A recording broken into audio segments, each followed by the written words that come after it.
마가복음 7장 6절입니다. 개역성경요. 이르시되 이사야가 너희 외식하는 자에 대하여 잘 예언하였도다. 기록되었을 때 이 백성이 입술로는 나를 공경하되 마음은 내게서 멀도다. 제가 번역한 내용은 지난 글씨로 되어 있는 겁니다. 그리하여 그는 그 자신들에게 말했다. 여기서 그는 예수님이고 그 자신들은 예루살렘에서 내려온 바리새인과 서기관들입니다. 예수님께서 말씀하신 이유는 바리새인과 서기관들이 원인이 되었습니다. 마가복음 7장 1절에서 5절의 내용을 살피면 예수님은 이들의 잘못을 지적하고 있습니다. 제자들이 잘못했다는 것을 통해서 예수님의 잘못까지 지적하고 있는, 줄 바꿔야겠네요. 제자들이 잘못했다는 것을 통해서 예수님의 잘못까지 지적하고 있는 바리새인과 서기관들에게 그 지적이 왜 잘못되었는지를 예수님이 말씀하십니다. 또 예수님이 이 속에 말했다거나 다른 사람을 통해서 말하지 않고 바로 바리새인과 서기관들에게 직접 이야기하고 있습니다. 이 점은 바리새인과 서기관들과 다른 점이죠. 지금 이렇게 이야기하고 있는 것은 그 예수님 지금 제자들이 잘못한 것에 대해서는 이 바리새인과 서기관들이 예수님한테 가서 말을 하고 나중에 예수님에 대한 문제점을 말할 때는 제자들에게 가서 말을 합니다. 나중에 여러분 이야기를 할 겁니다. 바리새인과 서기관은 예수님과는 달리 제자들이 잘못에 대해선 예수님을 통해서 말하고 그러나 예수님은 바리새인과 서기관들에게 직접 말하고 있습니다. 이게 오해를 풀기 위한 방법이라 이렇게 생각을 합니다. 우리는 이 부분에서도 걸림이 있습니다. 우리는 상대의 잘못을 지적할 때 직접 지적하기보다는 간접적으로 지적을 합니다. 다른 사람을 통해서 그러나 생각하면 다른 사람을 통해서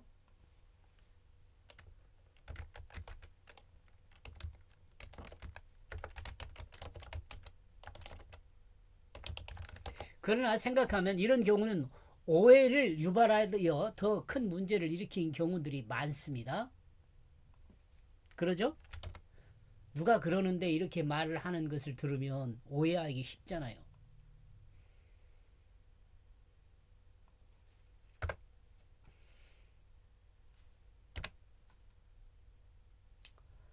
우리들이 살아가는 인간사는 관계를 통해서 유지되고 발전하며 문제가 발생하기도 합니다. 문제를 해결하기도 합니다. 그런데 이 관계의 원활함을 위해서 제일 먼저 해야 할 것은 정확한 직접적인 설명으로 오해가 없어야 합니다. 그런데 이와 관계 직접적인 정확하고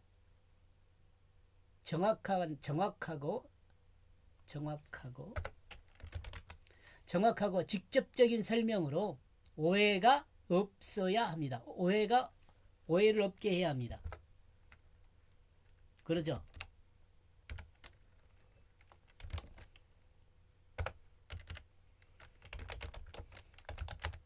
오해가 없도록 해야 합니다. 이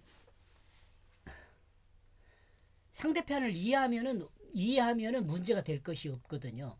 서로 오해 때문에 그 사람이 살아가는데 문제가 많아요. 오해 때문에.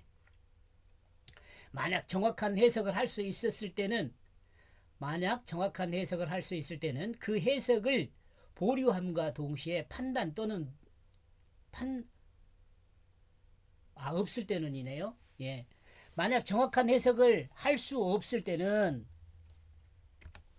그 해석을 보류함과 동시에 판단 또한 보류해야 합니다. 판단도 보류하고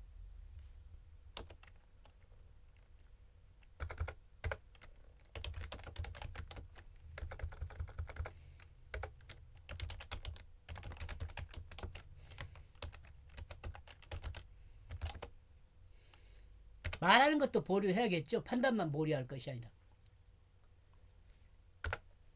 왜냐하면 이 오해가 관계의 문제가 되기 때문에 이제 관계하는데 서로 알아가는데 거죠. 오해하지 않기 위해서 우리가 해야 할 것은 용납하는 일입니다. 용납. 용서가 아닙니다. 여러분, 이 용납이란 말은 용납한다는 것은 먼저 해석하지 않는 것입니다. 용납하는 것은 해석하지 않는 것이에요. 그리고 있는 그대로를 보고 느끼고 느낀 자신이 아는 만큼을 인정하고 받아들이는 것입니다. 이렇게 볼 때 용납은 관계에서 가장 기본이 되는 관계의 시작이란 생각입니다.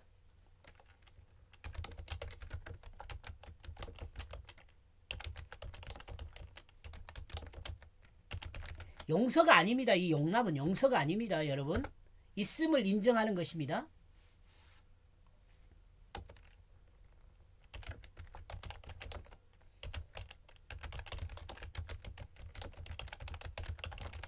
다름을 인정하는 것이에요. 서로 다름을 인정하는 거. 있음을 인정하고 서로 다름을 인정하는 것입니다. 뭐 여러분 다 알고 있는 거죠, 이것은. 상대를 용납한다는 것은 어려운 일일 수 있습니다.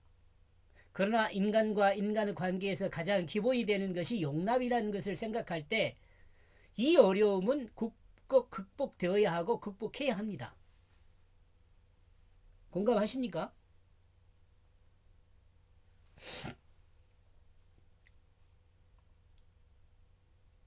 용납은 또한 관용이나 용서가 아닙니다. 앞에서도 이야기했지만 용납이란 있는 그대로를 인정하는 것입니다. 다르다는 것을 인정합니다. 반복하고 있네요.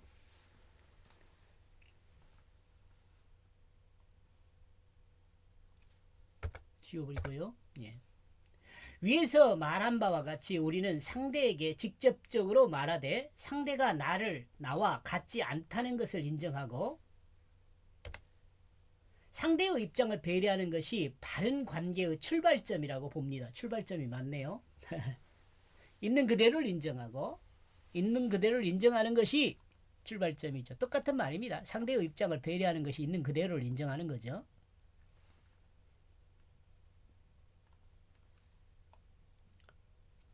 이사야의 그 애언은 탁월하다.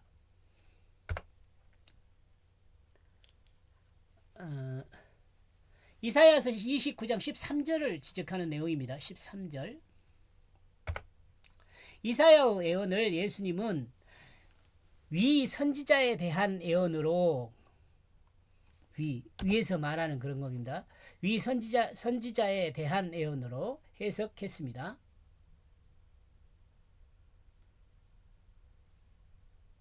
그렇다면 위 선지자에 대한 이사야는 앞에 선지자라는 말인 것 같아요. 앞에. 이사야는 어떻게 말하고 있으며 이사야의 말을 예수님은 어떤 사람에게 어떻게 적용하고 있는지를 알아봐야 합니다. 여러분들이 성경을 해석함에 있어서도 그래야 합니다. 그러니까 구약을 신약에서 인용할 때 구약의 말씀이 어떤 의미인지 그리고 신약에 와서 어떤 사람을 대상으로 해서 어떤 의미로 적용하고 있는지 이걸 알아야 한다는 거죠. 이사야는 외식을 지적합니다. 마음과 행함이 일치하지 않는 사람을 지적하는 것이죠. 사람의 마음에 없는 사람이 마음에 없는 행동을 하는 것에 대해서 그 행동은 잘못된 것이라고 말한 거죠. 이 마음 안에 있는 그 생각과 마음 밖으로 드러난 생각의 행동이 다른 거죠. 이 말을 인용하여 예수님 말씀은 이 말씀을 받는 사람이 바리새인과 서기관이라고 말을 합니다. 우리는 여기서 우리의 모습이 바리새인과 서기관과 같지 않은 모습이 같은 모습이 없는지에 대해 생각해 봐야 한다. 무슨 말이냐면 지금 예수님께서 바리새인과 서기관을 지적하는데 나와 여러분은 이거 나하고 상관없는 말씀이다. 이것은 바리새인과 서기관에게만 해당된 말씀이다. 이렇게 가면 안 된다는 거죠. 나에게 과연 바리새인과 서기관 같은 모습이 없는지 이걸 봐야 한다는 거예요. 만약 이들과 같은 모습이 있다면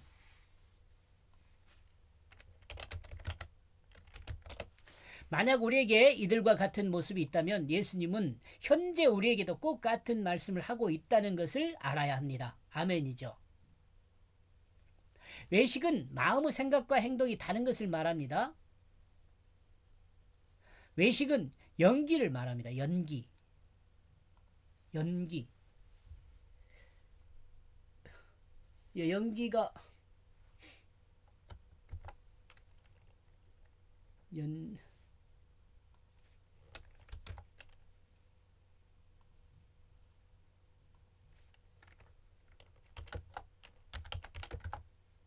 연예인을 생각하면 될 것 같아요. 또는 뭐죠? 연기자. 이런 거죠. 그리스도인은 연기자가 그렇게 긍정적이지 못합니다. 그러므로 바리새인들이나 세교와인들이 손을 씻고 글을 씻고 물을 뿌리며 일주일에 2번 금식하고 사람들이 많이 왕래하는 거리에서 기도하는 그 모두가 예수님의 눈에는 다른 사람에게 보여주기 위한 행동으로 연기로 보고 있는 거죠. 연기로 보고 있는 거예요. 속이는 거죠.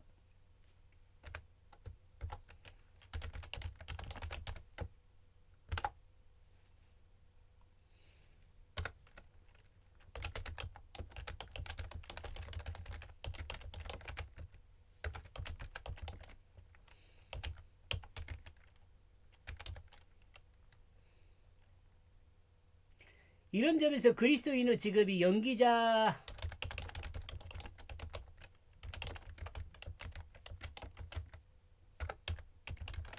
직업은 귀천이 없다지만 이런 점에서 그리스도인의 직업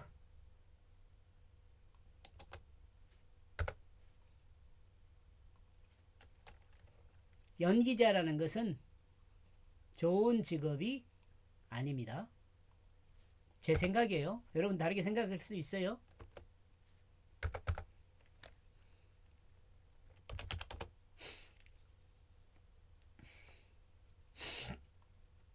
왜냐면 이거 거짓말 하는 거거든요. 거짓말 하는 거잖아요. 속이는 거잖아요.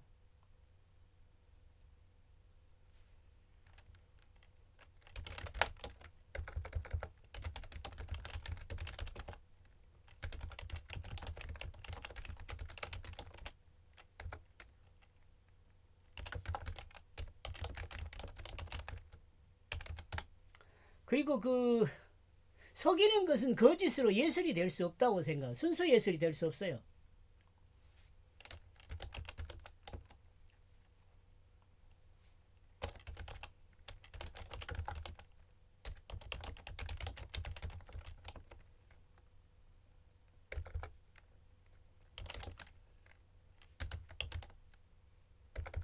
자기 마음을 시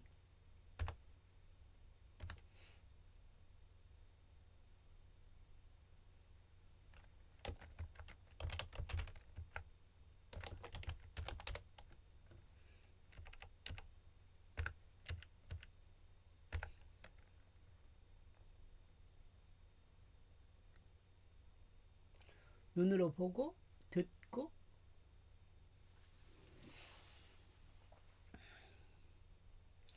자기 내면의 세계를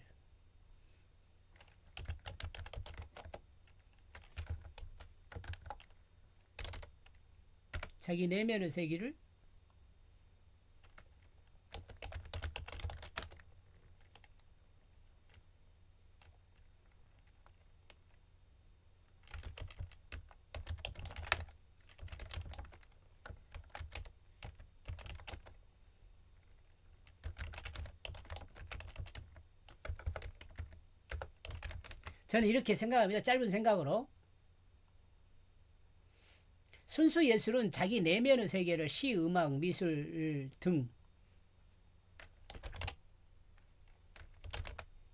등으로 표현하여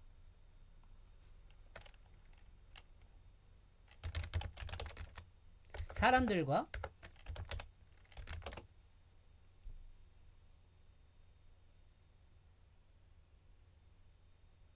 것으로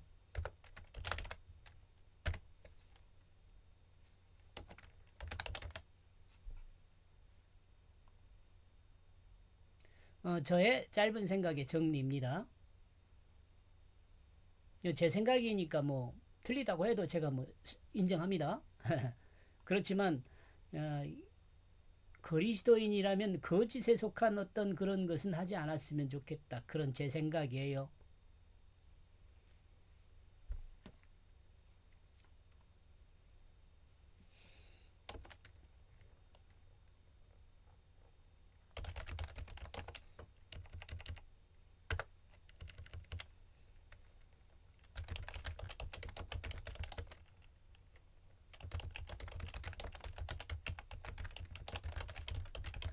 예, 성경을 통해 만들어진 개인적인 생각입니다. 이것은 필자의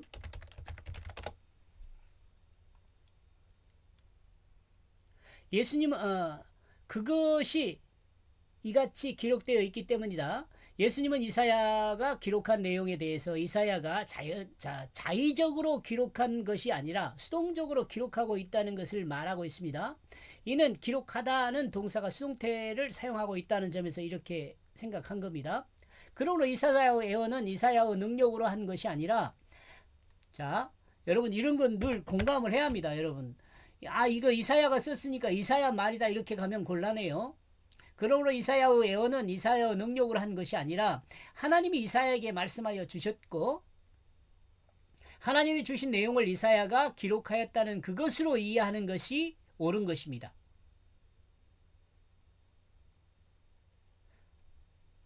이렇게 볼 때 이 이사야가 기록한 글은 하나님 말씀이며 하나님이 이스라엘 백성을 판단하여 평가한 내용이라는 사실을 알 수 있습니다.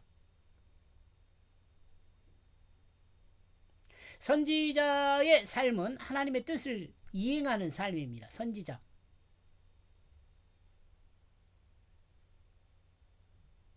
말하고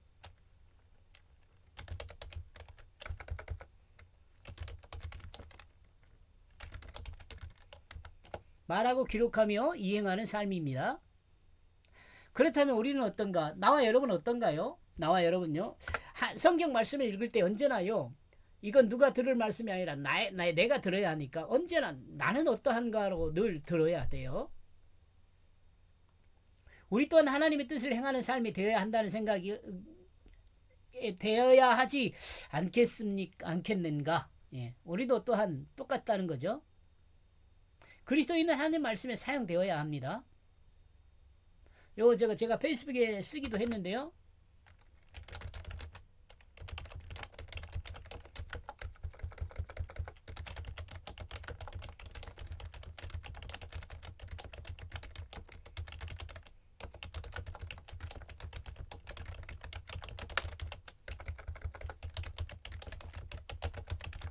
우리는 하나님 말씀에 사용되어지는 사람이 되어야 해요. 사용되는 사람이 되어야 돼요.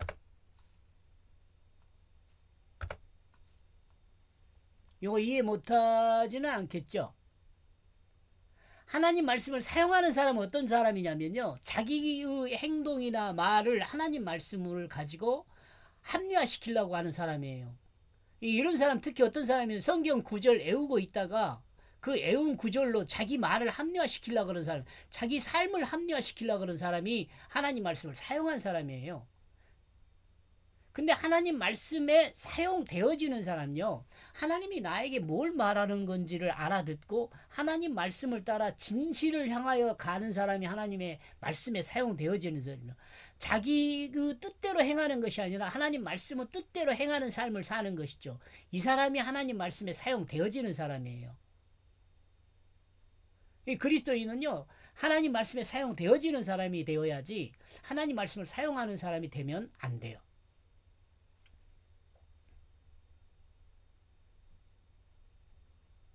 이런 이해를 못할 수 있으면 자기 뜻으로 하나님 말씀을 자기 뜻으로 사용하는 사람이 아니라 하나님 말씀의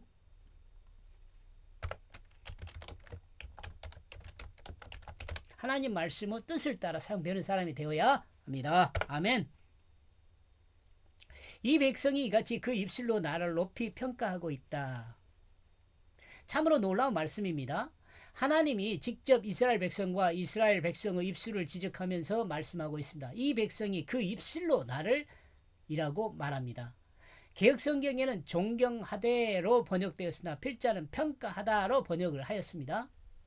이스라엘 백성이 하나님을 좋게 이야기하는 것을 공경하다로 말할 수 있습니다. 그러나 공경하다는 것은 것은 내포된 의미, 즉 내포된 뜻인 평가하다는 의미를 직접적으로 전달하지는 못합니다. 앞에서도 말했지만 이스라엘 백성은 하나님을 입으로는 평가하여 좋다고 인정하고 있습니다. 이는 하나님도 알고 있습니다. 그러므로 성경이 이스라엘 백성이 하나님을 입술로만 인정하고 있다는 것을 전달하고 있습니다. 그러나 바리새인과 서기관들은 들의 말에 의하면 그들은 입술로만 인정하는 것이 아니라 행동하고 있음을 강조하여 말하고 있습니다. 우리는 이것에 주의해야 합니다. 이들은 음식을 먹기 전에 손을 씻고 많은 사람들이 모인 장소에 갔다가 오면 샤워하고 그릇을 씻고 잔을 씻는 등 참으로 청결한 생활을 한 사람들입니다. 그런데 하나님이 평가하기를 이들은 입술로만 하나님이 좋다고 인정하고 있다고 평가하고 있습니다. 하나님은 선지자의 말씀을 통해 정작 그들이 행하는 행위를 인정하지 않고 있다는 거죠. 우리들이 행하는 행동에도 이와 같은 것이 있을 수 있습니다. 우리들의 행실이 이같이 입술로만 하나님을 좋다고 인정하는 행위를 하고 있을 수 있다는 거죠. 우리가 찬양하면서 우리들이 예배를 드리면서 우리가 기도하면서 우리들이 봉사의 일을 하면서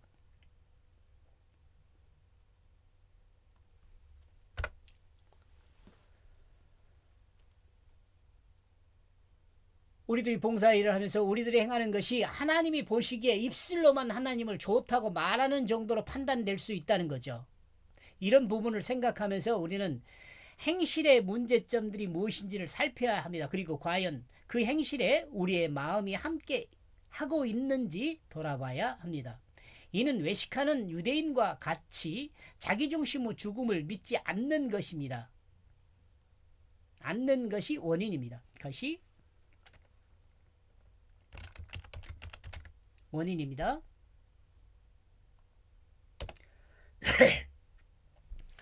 그 마음의 주가 하나님 말씀의 뜻이 되지 못한 사람입니다. 입술로 주여 주여 하지만 정작 그 마음의 주는 자기 마음의 옳은 대로 행하는 거짓의 사탄이 왕으로 있는 사탄의 종인 그 상태에 있는 것입니다. 그로 이와 같은 사람을 향하여 주님은 독사의 자식들이라고 말하죠. 그렇다면 바리새인과 서기관들의 문제점은 어디에 있는가? 그러나 그 자신들의 마음속은 나로부터 아주 멀리 떨어져 있다. 이거 지금 이사야서를 말하는 겁니다. 그리고 예수님이 지금 바리새인과 서기관들을 지적하는 내용이죠. 이들의 문제점은 속사람이 문제였다고 지적하고 있습니다. 또 그 속사람이 문제가 된다는 것은 그 속사람이 하나님에게서 멀리 떨어져 있다고 지적하고 있습니다. 그렇다면 속사람은 어떤 것을 속사람이라고 말하고 있는가? 하나님은 이스라엘 백성의 그 마음이 하나님에게서 멀리 떨어져 있다고 말하고 있습니다.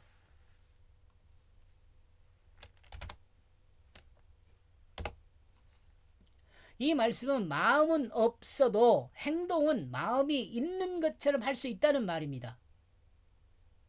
이 말씀은 마음은 없어도 행동은 마음이 있는 것처럼 할 수 있다는 말이에요. 이 외식이죠. 그리고 이스라엘 백성은 하나님 앞에서 마음은 멀리 떨어져 있지만 하나님을 자랑하고 있다고 평가하고 있습니다. 이와 같은 이스라엘 백성은 하나님에게 멀리 떨어져 있는 사람이라고 성경은 증거하고 있죠. 하나님은 좋은 분이라고 입술로는 말하면서 그 마음은 하나님에게서 멀리 떨어져 있다는 겁니다. 하나님에게서 멀리 떨어졌다는 것은 어떨 것일까요? 우리는 여기서 멀리 떨어져 있다. 이것이 능동태라는 점을 생각해야 합니다.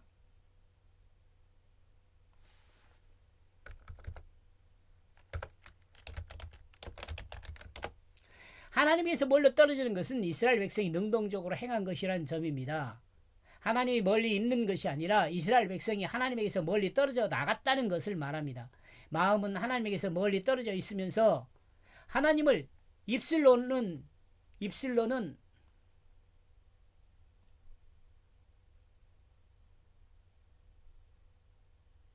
입술로 하나님을 자랑할 수 있다고 했는데 혹시 우리는 이와 같지 않은지 생각해 봐야 합니다.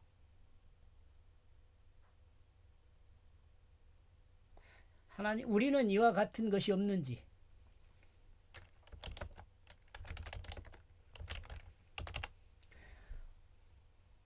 인간이 하나님에게서 멀리 떨어졌다는 것은 아마도 하나님을 의지하지 않고 하나님을 두려워하지 않고 있다는 점을 말하고 있다고 생각해 볼 수 있어요.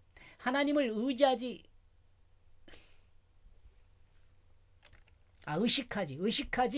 않는 그것은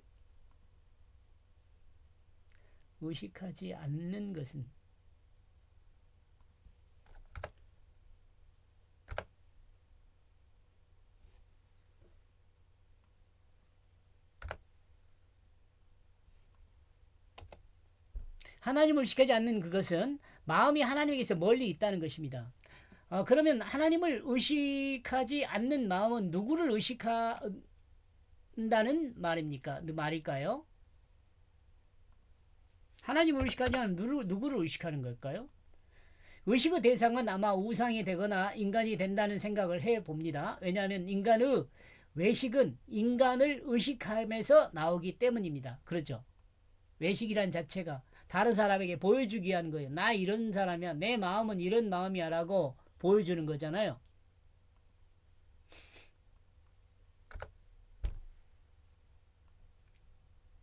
우리 말에 마음이 콩밭에 있다는 말이 있습니다. 그죠? 말이 있습니다. 예배 시간에 몸은 예배에 참석하지만 집안에 중요하다고 생각되는 일이 있거나 급한 일이 있을 때는 예배에 집중하지 못하고 정신은 온통 집안에 있으면서 몸만 예배 자리에 있는 사람을 두고 하는 말이죠. 혹시 우리 중에도 성도들을 의식하고 목사를 의식하고 사회를 의식하는 것이 삶에 영향을 미친다면 한 번쯤 생각해 볼 일입니다. 예배 시간에 하나님께 드리는 예배에 집중하지 못하고 다른 생각을 하는 사람은 자신을 돌아봐야 합니다. 우리가 예수 그리스도를 통해 참된 자유를 얻어 하나님 관용의 대상이 되었다면 하나님의 그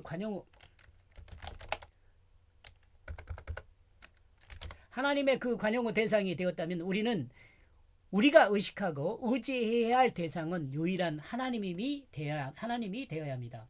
우리의 행동이나 우리의 마음이 오직 하나님을 향해 있어야 한다는 말입니다. 만약 이같이 행하지 않는다면 우리는 외식하는 사람이 됩니다. 이렇게 해서 6절이요. 그리하여 그는 그 자신에게 말했다. 이사야의 예언은 탁월하다. 너희의 그 외식에 대하여. 이것이 이와 같이 기록되어 있기 때문이다. 그 백성이 이와 같이 그 입술로 나를 높이 평가하고 있다. 그러나 그 자신들의 마음은 나로부터 아주 멀리 떨어져 있다.